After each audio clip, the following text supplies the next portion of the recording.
We've covered the 1, 4, and 5 and a lot of connections, possibilities with those.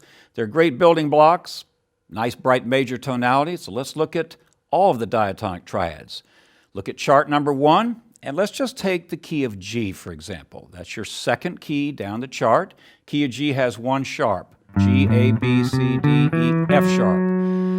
When you're going through your sharp keys, if you know anything about the circle of fifths, you're always adding a new sharp on the 7th step of the scale, and you retain your previous sharps.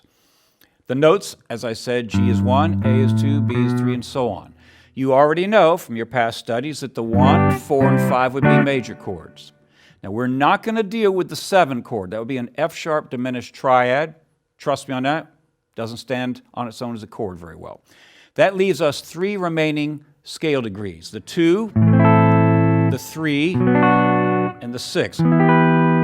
We're going to be running through some progressions now where we insert minor chords along with major chords, or maybe just some minor chords. You've got to be able to hear the difference between majors and minors. So make sure that you can hear the difference. Now, the problem with that is if you're all by yourself and you play a chord, you know what you played because you chose to play a major, you chose to play a minor. So I'm going to go back to that little practice technique of where you might want to record yourself playing a couple different chords. And then don't write down what you played. Play some majors, play some minors, mix it up. 2 or 3 days later, play that thing back and determine was it major or minor. Without the guitar in your hand, just listen for that quality. Remember, the major chord is kind of neutral, kind of bright and happy, whereas a minor would be a darker, more melancholy sound. I'm going to assume that you can hear the difference now between a major and a minor. So if you've done your homework, we can proceed forward. But what I'm going to do now is I'm going to play these diatonic triads. You're playing guitar, you're sitting across from me right now, you want to learn how to play these diatonic triads. There are a number of different layouts. Let's do it all on 1 string. Now, certain keys will lend themselves to that. So let's take the key of G. There's my 1 chord, and it's major. I move up a whole step because I know 1 and 2 are a whole step apart, but I have to change it to a minor, so that would be my 2 chord. I move up another whole step. That's my 3 chord. I know the 3 chord is minor. So see how we have these notes? Remember when we talked about the major scale along the string axis? So you're just building chords off of that. There's your 3 minor. Let's go to the 4. Well, I know that 3 and 4 are a half step apart. You can see that on your chart number 1.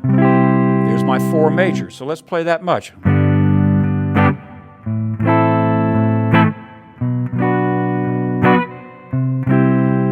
And I suggest you just work on working your way up and down through the major scale diatonic triads. Also run down. And if you're listening, you hear 4, 3, 2, 1, or going up 1, 2, 3, 4. Get those 4 notes squared away. Then you're going to have the 5 and the 6, major and minor. So let's have you do a little quiz right now. I'm going to play something for you, and you have to tell me what key it is. I'm just going to go up and then back down through a couple of different keys, and you figure out what key I'm playing in. All right, what key am I in now?